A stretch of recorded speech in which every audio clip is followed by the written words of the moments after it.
that on? Can you hear it, Dee? Looks like it's on. Well, the light's on and the switch is.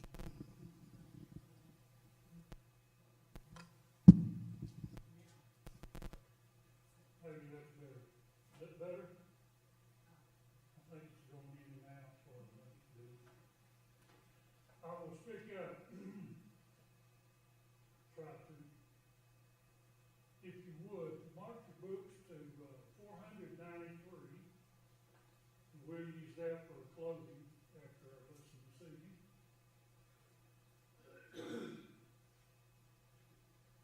493.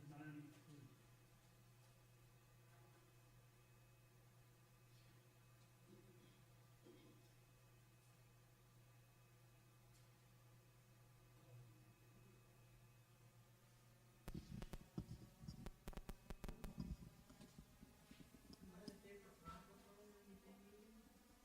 Hmm? Is that a different microphone than you've been using?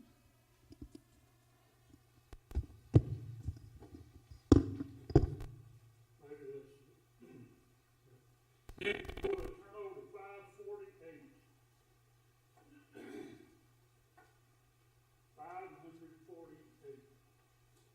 We're going to sing the first and the last verses of about 3 songs, and then I've got a few short thoughts for the evening. 548, beginning. I have found a friend in Jesus, he's everything to me. He's a very salty thousand to my soul. The lily of the valley, in him alone I see. All I need to cleanse and make me fully whole. In sorrow he's my comfort, in trouble he's my stay. He tells me to ever roll. He's the lily of the valley, the bright and morning star. He's the fairest of 10,000 to my soul. He will never, never leave me, nor yet forsake me here, while I live by faith and bear his blessed will. A wall of fire about me, and nothing else to fear. While in manna he my hungry soul shall fill. Then sweeping up to glory, and see his lovely face, where rivers of delight shall ever roll. He's the lily of the valley, the bright and morning star. He's the fairest of 10,000 to my soul. 558.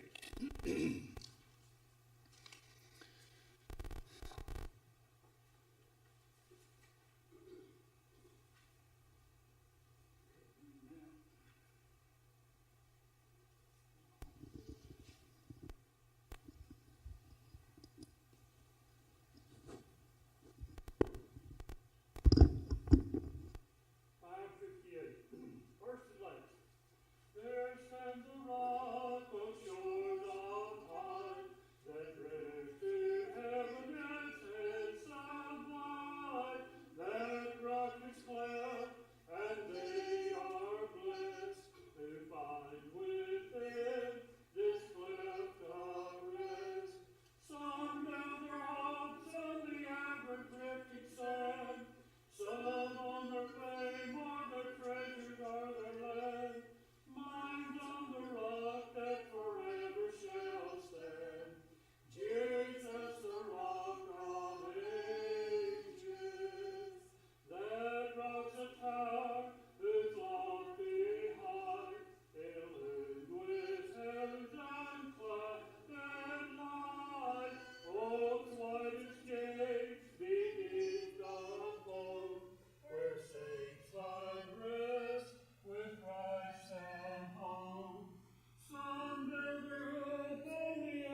this one. 595. I come to the garden alone, while the dew is still on the roses, and the voice I hear falling on my hair, the Son of God discourses,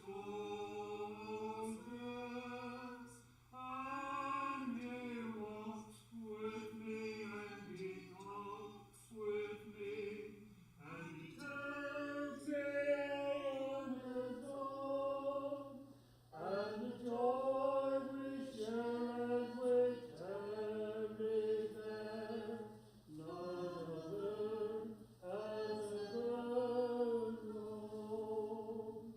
He speaks, and the sound of His voice is so sweet, the birds are singing, and the melody that He gave to me within my heart is ringing, and He walks with me, and He talks with me, and He tells me I am His own, and the joy we share as we tarry there, none other has ever known.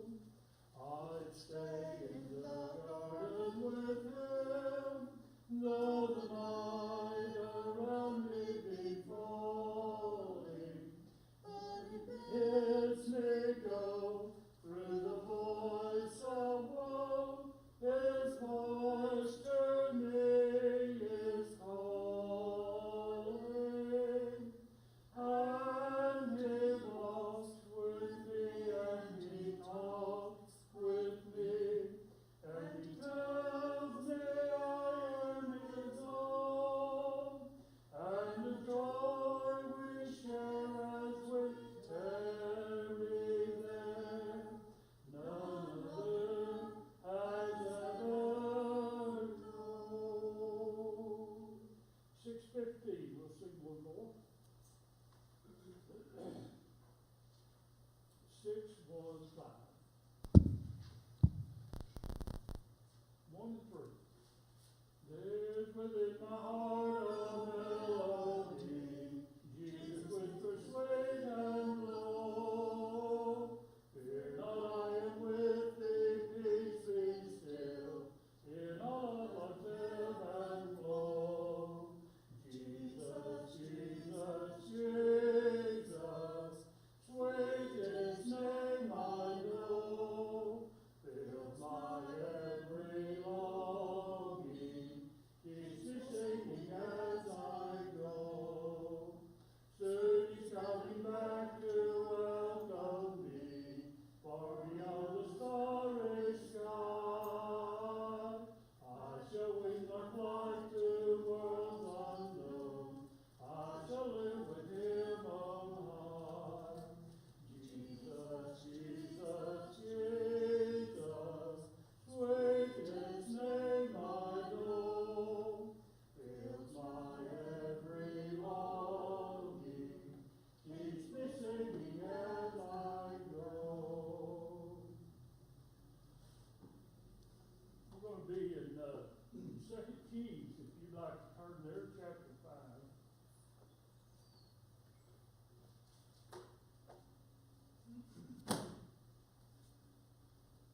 2 Kings, chapter 5. Y'all have probably figured out through the years, I love the Old Testament. Some of the stories that are in there. And one reason I do is because they depict myself. I can't say for you, but they depict myself in many, many ways. We're going to read the first 14 verses of chapter 5 here in just a moment. But before we do that, I really think that if we, or at least in my a hold on what God is trying to tell us throughout the Bible, of course, there's many, many different subjects to address. But the one that I think that is very basic to my relationship and other people's relationship with God is to be obedient to His Word. And if you go back to the book of Genesis, I think you have to go back to the book of Genesis for a foundation of a lot of things that we try to comprehend about God in His Word. And I hope that sometimes that we think about the importance of the first 4 words in the Bible, which say, in the beginning, God. I don't think we can place enough emphasis on what those 4 words mean to us and should mean to us, because they set the tone of God's message and plan for man. And a part of that plan, as I said a minute ago, was for man to be obedient unto God. You can read story after story after story in the Bible, and we find that when people are obedient to the Lord, things work. But when they don't, things go the other way.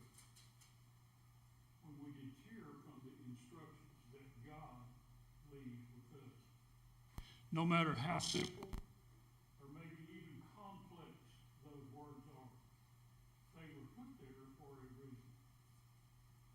You know, Adam and Eve were created in perfection.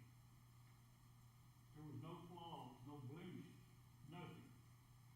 They had the mindset that even though they were undressed, naked, if you might want to say, they had no credence about that.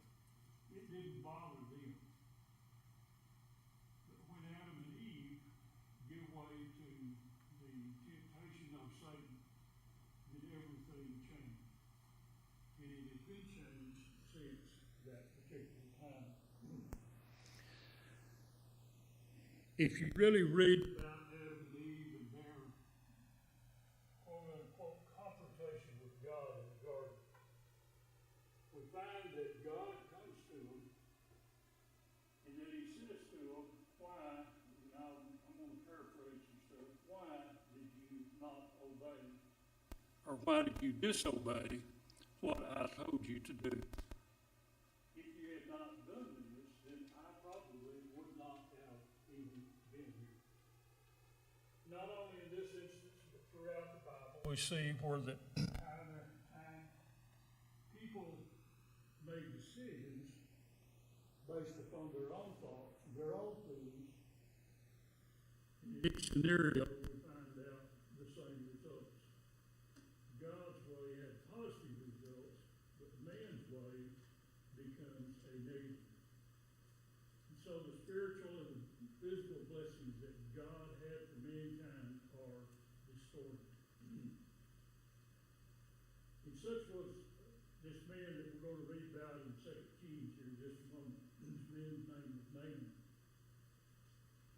And as we read, you'll notice that Naaman was a commander of a group of troops in the Syrian army. And of course, the Syrians and the Israelis were always at each other. But we find that even though he was a commander, and even though he was highly respected by his peers, we find that God had something in mind for him that would be better than what he thought himself. So if you will, we're going to read the first 14 verses of chapter 5 of 2 Kings, and then a few thoughts about that. It said, now Naaman, the commander of the army of the king of Syria, was a great and an honorable man in the eyes of his master, because by him the Lord had given victory to Syria. He was a mighty man of valor, but a leper. And the Syrians had gone out on raids, and he brought back a captive young girl from the land of Israel. And she waited on Naaman's wife. Then she said to her mistress, "If only my master were with the prophet who is in Samaria, for he would heal him of his leprosy." And Naaman went in and told his master, and he said, "Thus and thus said the girl who is from the land of Israel." Then the king of Syria said, "Go now, and I will send a letter to the king of Israel." So he departed and took with him 10 talents of silver, 6,000 shekels of gold, and 10 changes of clothing. Then he brought the letter to the king of Israel, which said, "Now be advised, when this letter comes to you, that I have sent Naaman, my servant, to you, that you may heal him of leprosy." And it happened, when the king of Israel read the letter, that he tore his clothes, and he said, "Am I God to kill and to make alive, that this man sends a man to me to heal him of his leprosy? Therefore, please consider and see how he seeks a quarrel with me." So it was, when Elisha, the man of God, heard that the king of Israel had torn his clothes, that he said to the king, saying, "Why have you torn your clothes? Please let him come to me, and he shall know that there is a prophet in Israel." Then Naaman went with his horses and his chariot, and he stood at the door of Elisha's house. And Elisha sent a messenger to him, saying, "Go and wash in the Jordan 7 times, and your flesh will be restored to you, and you shall be clean." But Naaman became furious, and he went away, and he said, "Indeed, I said to myself, he will surely come out to me and stand and call on the name of the Lord his God, and wave his hand over the place and heal the leprosy. Are not the Abana and the Pharpar, the rivers of Damascus, better than the waters of Israel? Could I not wash in them and be clean?" So he turned and went away in a rage. And his servants came near, and they spoke to him and said, "My father, if the prophet had told you to do something great, would you not have done it? How much more then when he says to you, 'Wash and be clean'?" So he went down and dipped 7 times in the Jordan, according to the saying of the man of God, and his flesh was restored like the flesh of a little child, and he was clean. What an interesting story. Basically, we can conclude right here by saying, if he would have just done what God said to do to start with, what would have been the result?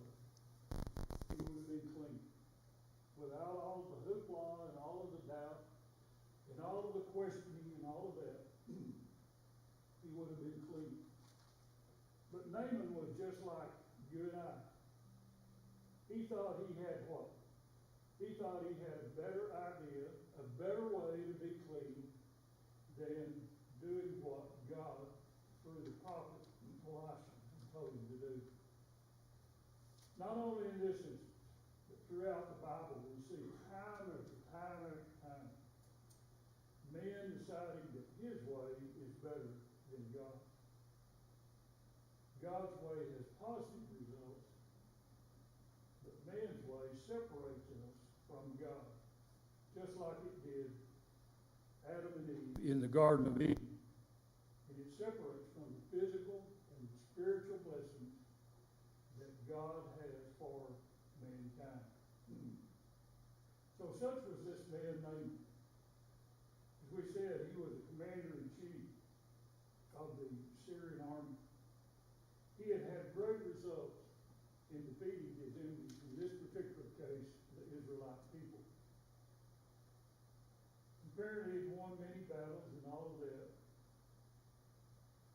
But he was a victim of the dreaded disease called leprosy.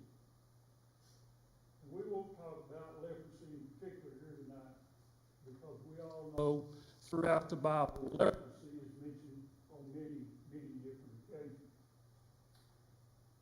So the story goes on to tell that one of the captives that was brought back from the land of Israel was this young girl. And apparently, Naaman saw a need and a use for her in his house. So she became a servant in the house of Naaman.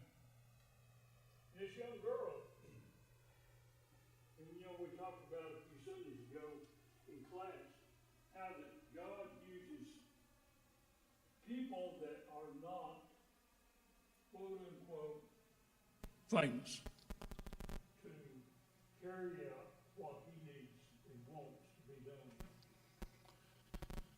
This young girl told her mistress that he would go to this prophet in Samaria, that this man could heal him, and he could be cured of the disease.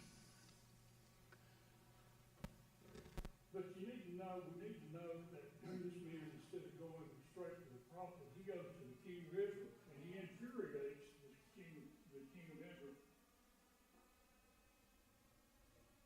And the king of Israel, at least, makes a great statement. He said, "Who do you think I am? Do you think that I'm God? Heaven forbid that you think that I could cure you from this dreaded disease." So again, we see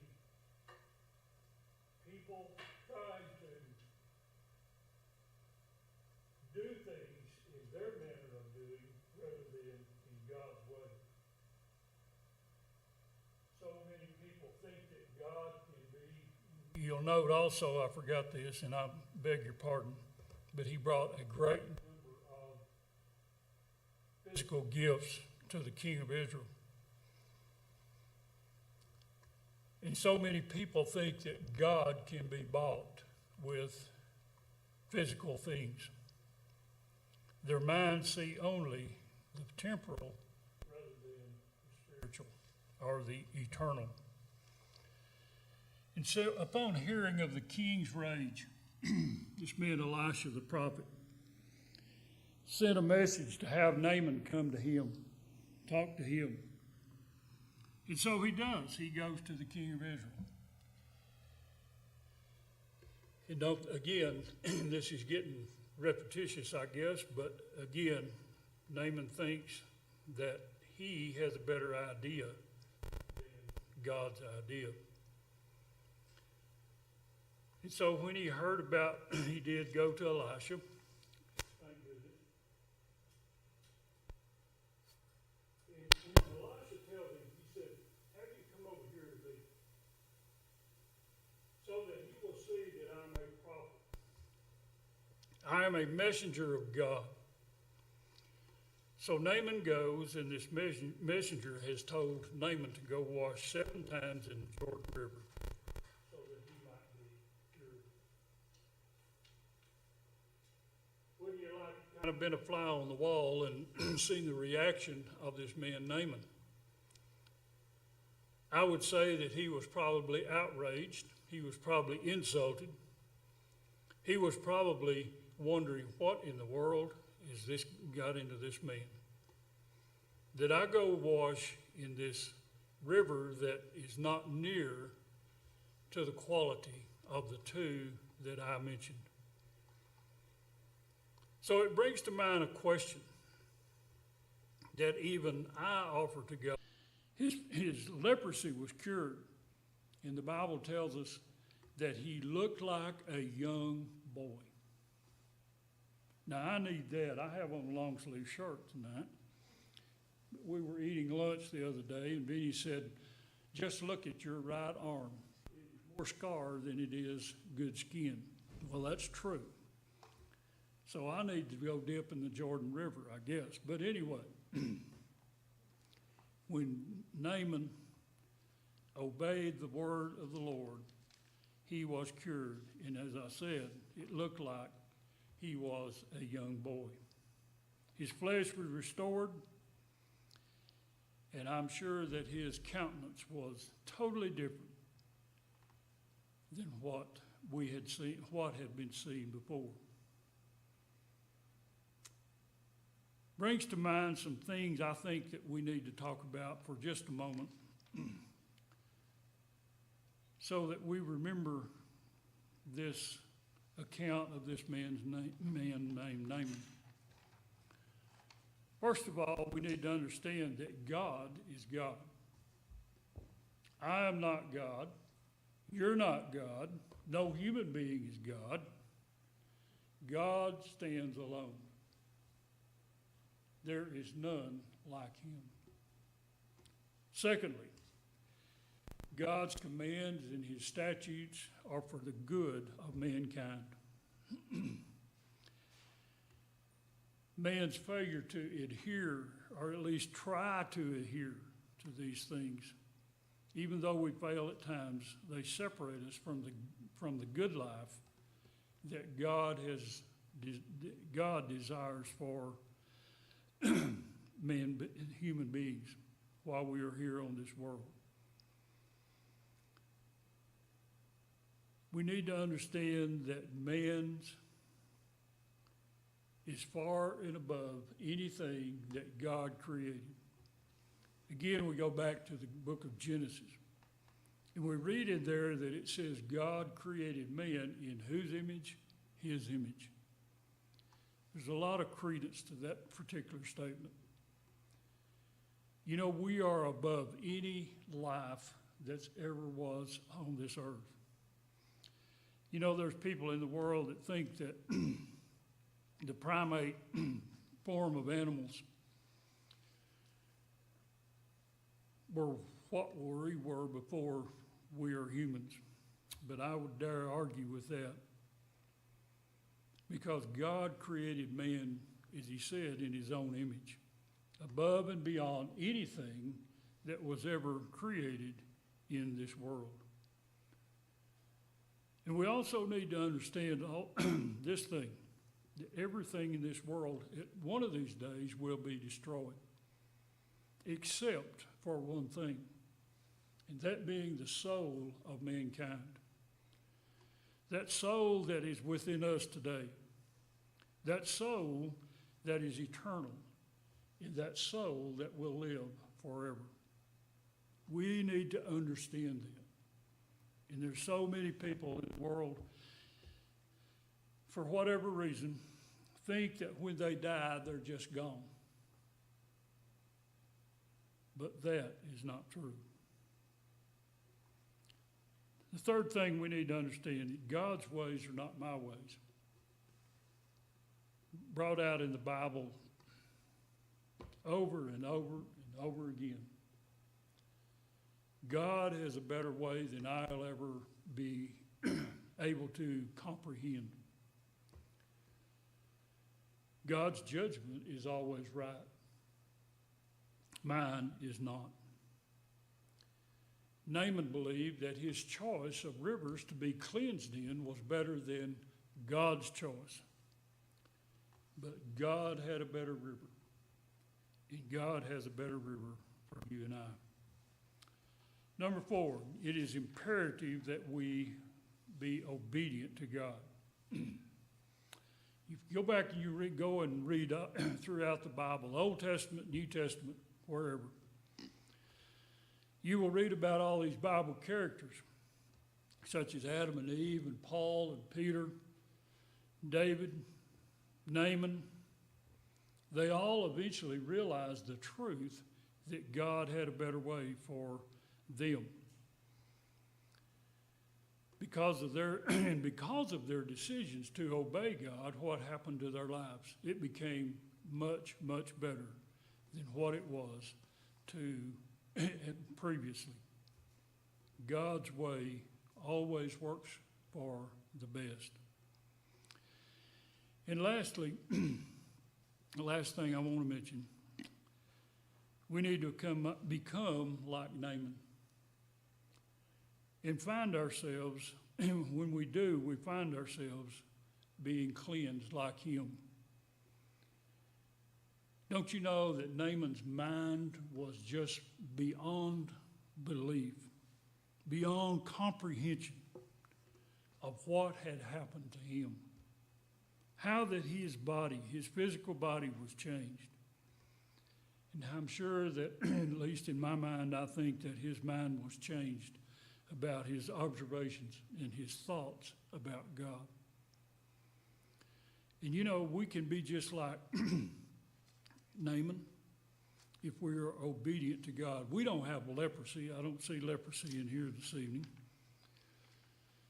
In fact, I probably have never seen someone who was inflicted with leprosy.